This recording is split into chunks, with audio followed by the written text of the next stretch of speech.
Welcome to Target Your Goals, a podcast by Penny Forward.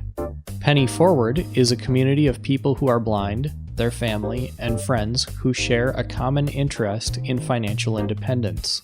Join us via our Facebook group, and we will work together to avoid financial obstacles and target our goals.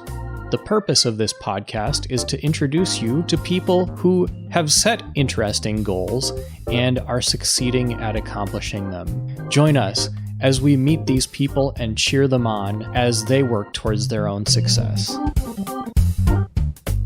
Our guest today is Gina Marie Applebee. Gina has a BS in geology, an MS in marine geophysics, an EDS in science education, and a PhD in progress in integral and transformational psychology.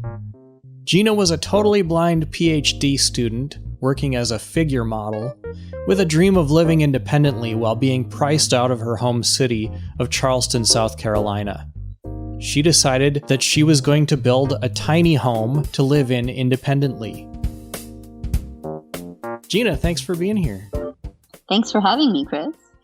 So let's start at the beginning. What is the beginning? Tell us your story. Let's begin with the idea of building this tiny home. Yes, let's begin there. So this is over 3 years ago, actually, around Thanksgiving. And I'd been living in Charleston for a few years. I'd moved back in terrible apartments, horrible housemates, the worst of conditions. And as happens in many beautiful cities, the price of rent was increasing and my income was not increasing to match that. And so I was really struggling as a blind person who walks everywhere and really needed to be in a major city where I could walk to everything I needed to figure out how I could make my living situation work. So I had this idea to build a tiny house. And what brought you to that idea particularly? Well, my dad was really into the TV shows and I'd heard about them. And it was just such a neat idea to have my own tiny little space in the world. Not a big place, not anything, not a huge house with a big mortgage, just a little tiny house that was just for me. And I really got caught by the idea of it. And I had no idea what was involved in the construction and the coordination of such a project, but I really resonated with that idea of just having my own little tiny place. So that's where it began. And of course I didn't have the money. I had no idea what I was doing. That didn't stop me. I started a GoFundMe and I was off. What were people's reactions when you said, I want to do this? A lot of folks were skeptical. Others were very excited for me. And like my dad had seen the TV shows and the other sort of popularized versions of tiny homes. And we're like, of course, it's perfect. And this sort of naive way that you don't really understand what's involved in the whole construction. I did get a lot of support from friends and family and even many, many strangers. What happened next? Well, I had to raise quite a bit of money. Just to get the trailer was over $7,000. And so that took a few months of heartfelt fundraising and a lot of people giving and helping out and sharing on social media. And I got the money together for the trailer. The trailer came in. It was beautiful, tumbleweed tiny home trailer, 26 feet by 8 feet. And I marched up and down it and said, this is going to be here and that's going to be over there. And this is how it's going to be. The whole dream was in place. And it was just a matter of a lot of time after that. How did you find the trailer? I looked around, I shopped around, I dreamed about what sort of tiny house I would like. And Tumbleweed Tiny Home Company is a very solid tiny home company out of Colorado. And of course, sell tiny homes completely finished for a large amount of money, which I did not have. But they also sell the trailers and the blueprints to kind of do it yourself. And I really liked this idea of customizing my home and building it from the trailer up. That's what I went for. Initially, I was going to go a little smaller. And they said, you know what, we have this 26-footer ready to go. We can send it tomorrow. And I said, okay, it's a bigger porch. So Tumbleweed Tiny Home sent me this beautiful trailer And the initial phase went pretty quickly. I had the subfloor and the framing in done within really just a few months before I started hitting obstacles. And what were some of those? Oh, there were so many obstacles. There's been a number of different contractors. Nobody told me going into this that, by the way, like working with contractors is a nightmare. And then you've got the bureaucracy of the city and the zoning and the codes and the coordinating all these different people. It's a huge amount of work. But once I switched from my initial builder to my second contractor, I moved the tiny home, it was really just a shell at that phase, downtown Charleston from James Island, where I'd begun the project, and started to just chip away here at the roof and here at the windows and a little bit at the siding. And months went by as I would just do a little bit at a time, and I'd get some money, I'd fundraise some more, and then I'd coordinate another phase of the project. And it was just little by little, it started to begin to look like a home. Describe the trailer when you got it, because it sounds like you had to do a lot. You didn't have much to start with, right? Well, I had the trailer and I had the blueprints and I had the dream. I did not have all the money. I did not have all the correct people and connections. And the trailer, it's a gorgeous, solid steel frame. It looks like you could build a skyscraper on it. And it's got kind of these spacers every few feet, these beams that go across it. Of course, it's built to carry, I don't remember the exact amount of weight, but quite a lot of weight. When I initially stood on it, it was just like, wow, this is the foundation for my home. And it was very inspiring. And I could envision in my mind's eye the structure growing up around me from that base. So when you say that you did framing and subfloor, was that all it was a base? Were there walls? Oh, no. Initially, it's just a trailer and just a steel base. And so the subfloor went in, and then the framing, the kind of just the shell. After that went some T111, more sheeting and more siding and some hardy plank on top of that. And it just these layers. And to get to the point where I am now, where it's insulated with sheetrock and painted, it was an incredible metamorphosis from an idea in my mind to a space that I could walk around and live inside. How did you go about finding contractors that could help you with this? Well, initially it was just kind of, who do I know? What's the closest connection and who's willing to help me? And there were so many people who were well-intended, but didn't wind up having really the time and the energy to put into the project, and others who were less well-intended and just wanted to make a little money and not do a great job. But I kept just going through contractors until I found people who could do the job. And fortunately, I'm at a place now where I found folks who can communicate, and I know what needs to be done, and I pay them to do it, and they do it. And that's really, it's a miracle in the world of construction to find people like that. So a lot of looking and a little bit of luck.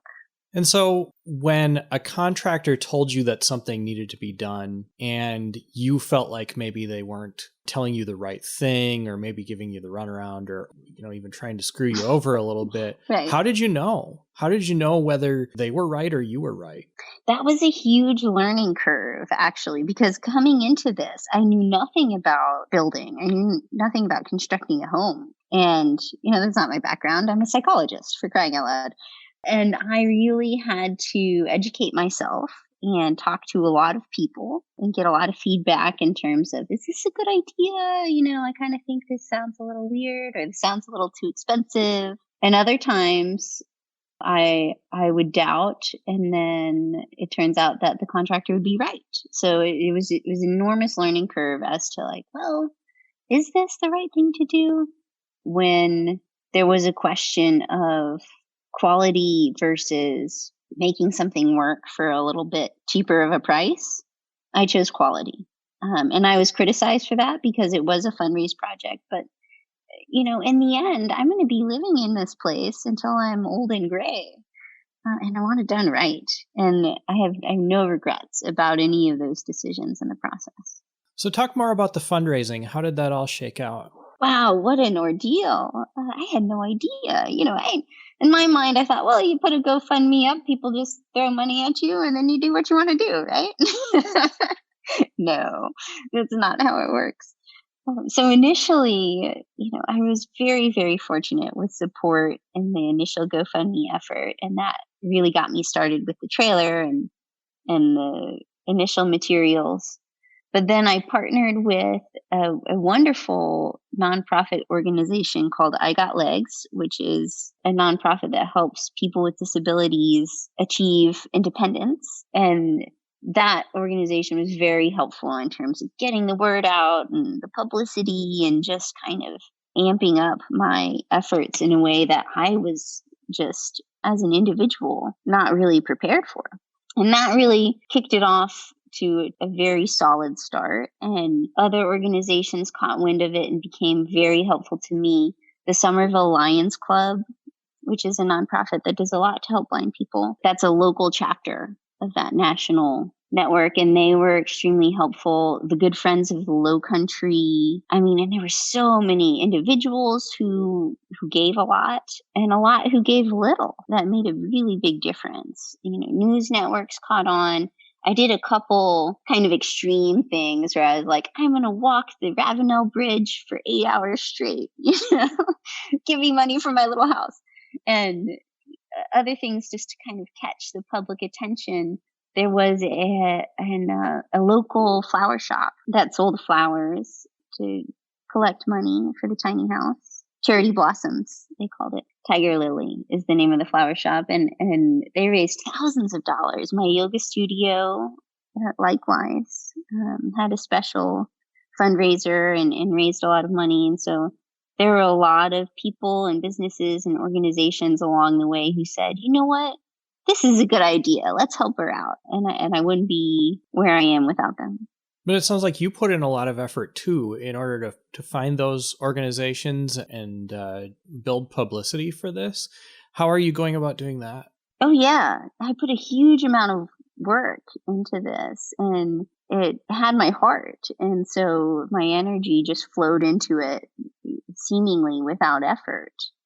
And really, I just reached out in every direction and knocked on every door, and the ones that opened, I was extremely grateful for, and I did my best to work alongside them to make things happen. But as much as I put into it, I can't emphasize how much help I had.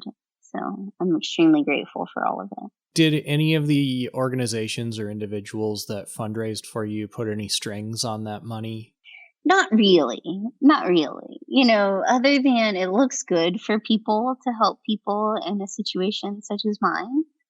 Most of the time, it was a mutually beneficial situation. We'll hear the conclusion of this interview in a moment, but first, a brief word from our sponsor. Hi, this is Chris Peterson from Penny Forward. I use Superblink to produce my podcast because I want it to sound polished and professional, and they have the skills to make me sound better than I am. Visit superblink.org and check out what they have to offer. Maybe they can help you.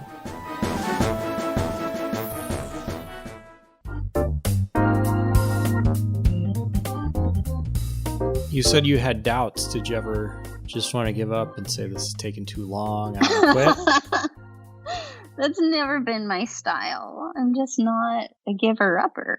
And there were points where, I remember one building inspection in particular, and this was probably a little over a year and a half ago. And I was in a temporary location way uptown, not a great location. And I was living in the unfinished house, and I had the inspection done, and there were so many little things that needed to get up to code. And the inspector was like, why don't you just sell this to somebody as a shed and start over, with a up to code, already finished, blah, blah, blah, blah, blah. And I was like, no way, dude. You have no idea how much time and heart I have put into this. I'm not giving it up right now. There's no way. And so there were moments where others maybe thought that was the best route, but I wasn't having it. The little place is so beautiful and it's so mine. I changed the plans. I tweaked them to be just right. I added windows. I made the porch bigger, and it's just got this vibe about it that's irreplaceable. You couldn't just switch it out for another house. What were some of the things that weren't up to code? Well, a lot of little stuff. One of the major things was what they call hurricane straps that strap the rafters of the home to the structure. In case of, here in Charleston, South Carolina, we do get big storms and hurricanes. So they wanted that roof really strapped to the structure with hurricane straps. So I had to tear out the sheetrock all around the inside roof line, strap everything in, and then replace the sheetrock, stuff like that. That really had to be up to snuff. And I'm glad. One of the other things is getting strapped to a foundation, and that's what's happening now. The tiny house is currently lifted up on Jackson beams, and then tomorrow, actually, the foundation guy is going to come in and dig the foundation and put the foundation underneath it so I can strap to that, and that will satisfy the city's requirements in terms of being up to code. So I know that there was a ton of stuff that you've wrestled with regard to the city. What were some more of those things? Well, first of all, I am the first official tiny home that is going through all the legal motions. Now there are quite a few on the peninsula who they just kind of built something in their backyard and they let it fly under the radar. But this is the first tiny house that's checking all the boxes. So it's a big deal for the city to let this happen. And they didn't make it easy. But, following all the initial, what an unusual project. And we don't even have requirements for a structure like this. It's totally unheard of. But once we got past all that, the lot that I landed on, which is a beautiful location, and I'm in love with the spot. It happens to be a slightly smaller lot than the usual minimum for a single family home. And so I'm like, but it's not a single family home. It's a tiny home. It's a tiny lot. It's a tiny home on a tiny lot. It makes sense. But that required, quite a bit of bureaucratic this and that and getting a special exemption and the whole bit and a committee hearing and, my heart thumping as the people are like, okay, and the tiny house on the tiny lot is fine. It's been one obstacle after another, and I've cleared them all so far. So now exactly how long has this project taken so far? Over 3 years. Wow. My dad and stepmom have been hugely supportive through this whole process. But when we initially like brainstorming and dreaming around it, and he watches the TV shows, it just happens like magic on TV. It's like, and then the house is done, and then they're decorating, and then the decoration's done, and then the paint's done, and on and on. In real life, things take a lot longer, and I did not envision it taking this long, and it was worth it. Sort of whatever it takes, and in the meantime, I have a place to be, albeit a little uncivilized, and I'm happy with just having my own little Gina environment. I have no housemates. There's nobody interferes with my energetic space. It's just mine, and I've never had that before. So it's really earth shattering and important for me. And despite the unexpected sort of dragging out of the project, I'm really happy with it. But you have been living in it for quite some time now, right? Oh yeah, over 1.5 years without utilities. So I'm very much a gypsy. And, at first, and I thought it was much more temporary. For sure, I'll be done in just a few months. This will be done, that'll be done, Not so. But in the meantime, I got a camping toilet. I got a camp stove. I sort of just have a system, at this point where I'm settled now, I have access to my neighbor's hose, an extension cord if I need to charge things, and run the record player, basics, And it just became a sort of a glorified camping situation that I adapted to. I shower on the campus where I work. I have a sort of just a hand crank washing machine. And yeah, I look forward to the day where I have all the civilized amenities, and people lived for thousands and thousands of years without central heat and air and light switches that flicked on and off and plumbing and all these things. So for me to do it for a little while it's an interesting experience, and I'll be happy when it's over. Was living like that a new experience for you, and what did you have to learn in order to be able to do that?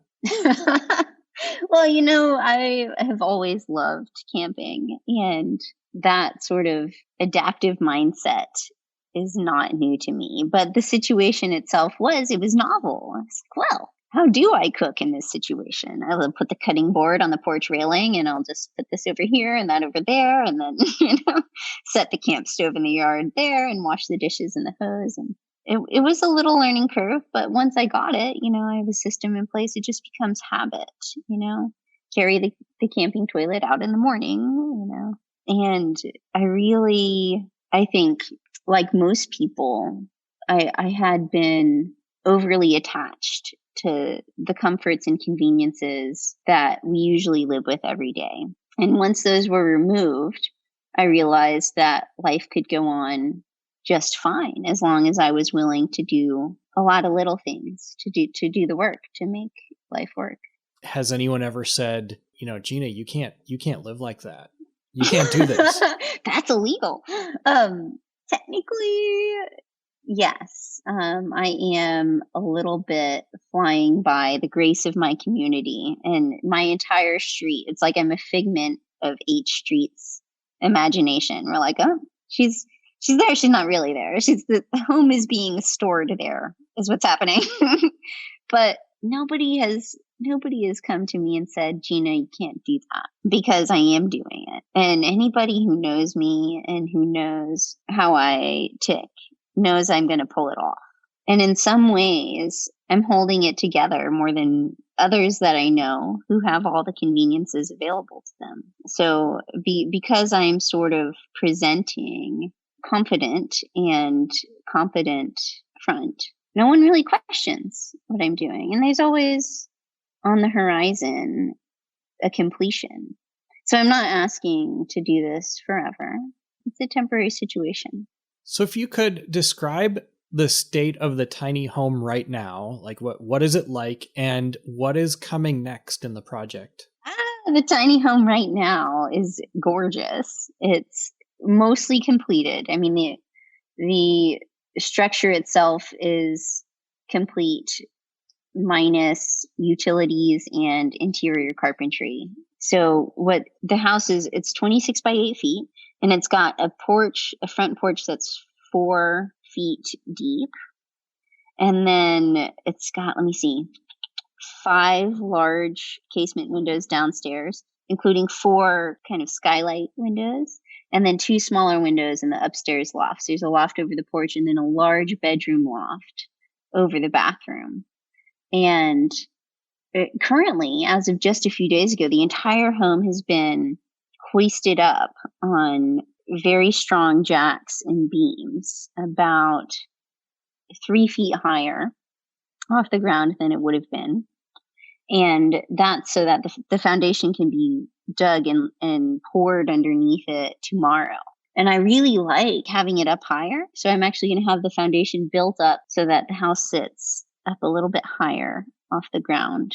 And then following foundation next week, there's going to be an inspection, and then utilities and sheetrock and paint finishing. That will be followed by interior carpentry. So my kitchen counter, my closets, my record shelves, my built-in couch, the whole deal. Wow. How long do you figure all that's going to take? Do you have a guess? I will be having a foundation party in 3 weeks' time. And then following that, it's probably going to be another month of interior carpentry and finishing. So it's getting pretty close.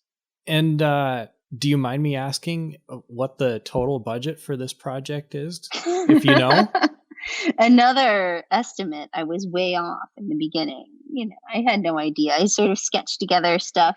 When I initially started raising money, I think I was asking for around $12,000. I wound up raising over $16,000. And then there's about another $16,000 going into it right now. Some of that is my student loan. Some of that is additional fundraising I've been doing. And all said and done, we're looking at probably a little over $33,000, which for a home is not so bad. No, not at all. But it's still a pretty large sum of money to come up with from zero. Right. Exactly.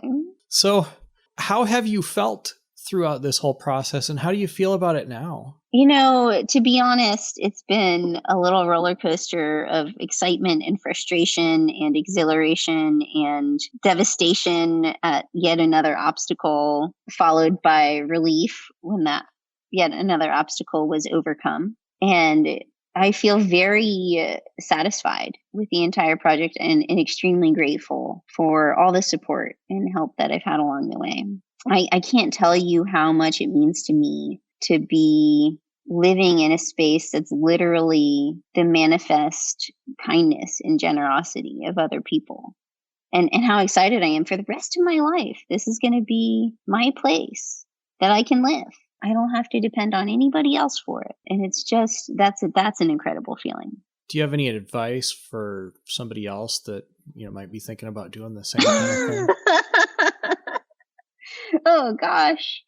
Yeah, I would certainly tell anyone dreaming of building their own home, be it tiny or otherwise, to do their homework and to find good, trustworthy contractors and to always pay the price to have the job done right and to never let bureaucracy or inconvenience or any other tiny obstacle dishearten them from the dream. Because, if you get disheartened at any point along this path, it's not going to happen. Along those lines, as a psychologist, I'm thinking maybe you have more thoughts on this than most. Do you have any ideas for somebody that's working on a long-term goal like this on how to stay motivated through it all? Yes. Keep the memory clear in your mind of the dream you had that got you started. Keep that beginning fresh at all times. And it will never let you down. It will always stay, the shining light that can keep you moving forward. And don't let that be tarnished by anything that happens. I think that I'm more maybe a little unusually driven and motivated than many other people that I know. For whatever reason, I just have this drive, like I want to make it happen. And there's no quick answer to where that comes from, but I think we all have it in ourselves. We really have an incredible resource of desire for, what we know in our hearts is right for us. And to get in touch with that and to stay in touch with that is one of the most important things you can do in your journey of life.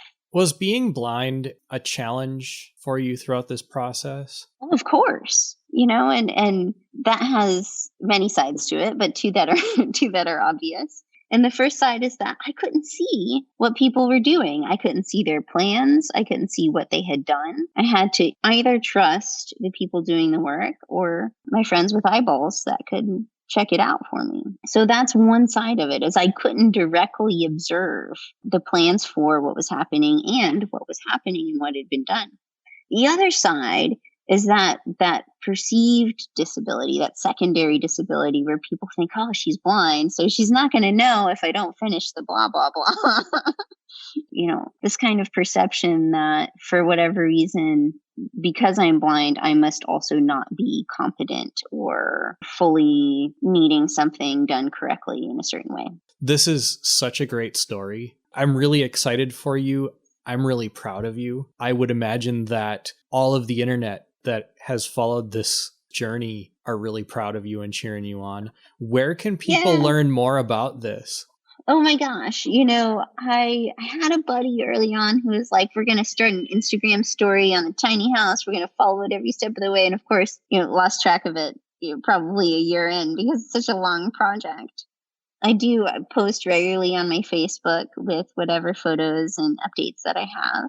It's Gina Marie Applebee is my Facebook. I'm pretty sure it's public, so people can just follow it. And ultimately, I'd love to get a camera on the finished project and be like, here's the completed tiny house, because there's so many people cheering along the way, and I want not that things should be product or destination driven, but I want people to see sort of the monumental accomplishment of the finished home. Oh, I think people are going to love a virtual tour. Yeah. Yeah, it's absolutely amazing.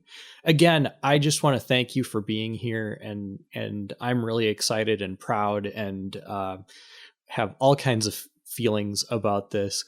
And I really want to thank you for sharing your story. This is very, very cool. Oh, thanks for having me, Chris. Thanks for talking to me. I really appreciate you giving me a platform to share this reality. I hope you've enjoyed this week's interview and will join us again next time. But first, let's talk about compound interest. Compound interest, or sometimes referred to as just interest, means two things depending on the context. In the context of credit cards, compound interest means that you pay the credit card company a little bit of extra money in return for them lending you money, which you need to then pay back when you spend money on your credit card. If you spend $500 on a credit card and you pay $25 a month, it'll take 26 months to pay that off. And by the end, you will have paid the credit card company $636.